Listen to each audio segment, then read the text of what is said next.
Senhora Presidente, senhores vereadores, deputados, o PAN traz-nos uma declaração política em forma de recomendação pela valorização e revitalização do comércio tradicional. Não temos nada a opor em relação ao objetivo, mas o problema, como costuma dizer o escritor, que o diabo estava nos detalhes. Está nos detalhes e também está na memória. Quanto à intencionada proposta para a revisão do regulamento do Fundo Municipal Lojas com História e à asserção de que este não tem conseguido alcançar os objetivos a que se propôs no programa, gostaria de dizer que, de facto, existe uma crise de comércio tradicional em Lisboa, é evidente, e não pode ser escamoteada. O encerramento de lojas históricas de comércio tradicional tem existido. Tem vastas razões, fundadas razões. Mas ainda me recordo quando o PAN, e nós recordamos quando o PAN apoiava o governo da Geringonça, e nomeadamente na altura havia uma grande ideia de reversão da malfadada Lei Cristas. A lei, designadamente no aspecto do arrendamento comercial. Pois, passados 8 anos, nem reversão houve, nem alterações houve, e, portanto, o regime de arrendamento comercial mantém-se, com a dinâmica própria das cidades, com esses efeitos, e, portanto, as impropaladas intenções que o PAN poderia ter feito na altura na Assembleia da República, e o resto da esquerda que apoiava esse governo, em 2015, 2016, 17, 18, 19, pelo menos, e não se concretizou. Basta ver que as alterações ao know-how praticamente não incidiram sobre o arrendamento comercial. E isto tem, naturalmente, também uma explicação. Não é porque o Partido Socialista não se preocupasse ou que os governos não se preocupassem com a questão do arrendamento comercial e com os seus impactos. O problema é que também há uma realidade que é a realidade da economia.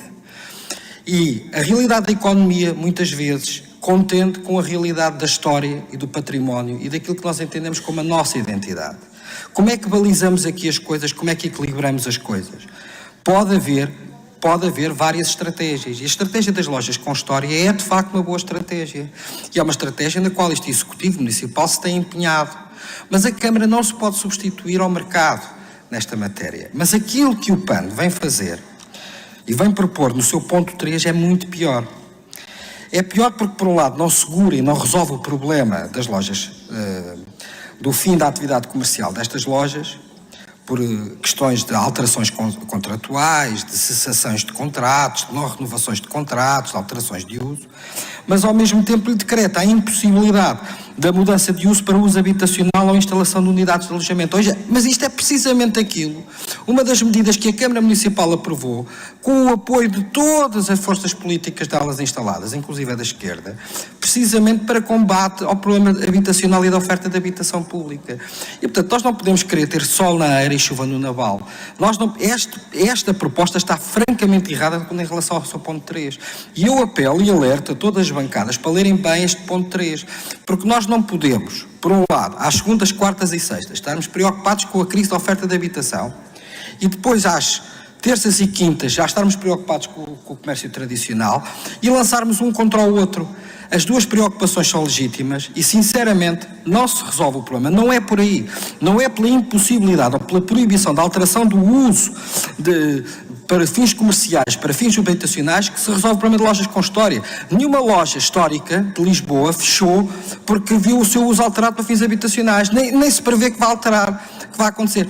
Fecham, muitas vezes, pelas próprias dinâmicas da exploração comercial, dos próprios comerciantes, das tendências do mercado, também da própria mudança de natureza socioeconómica dos territórios onde elas se inserem e de um conjunto de circunstâncias. E também já agora por causa dos nossos hábitos de consumo, porque muitas das pessoas que vêm defender estas lojas não as frequentam, não vão lá, não as frequentam, e as lojas assentam no lucro. Ninguém faz uma loja apenas por memória ou por património. As pessoas fazem lojas são pequenas e médias empresas, para terem lucro, para a atividade comercial, para sustentarem empregos, para pagarem contas.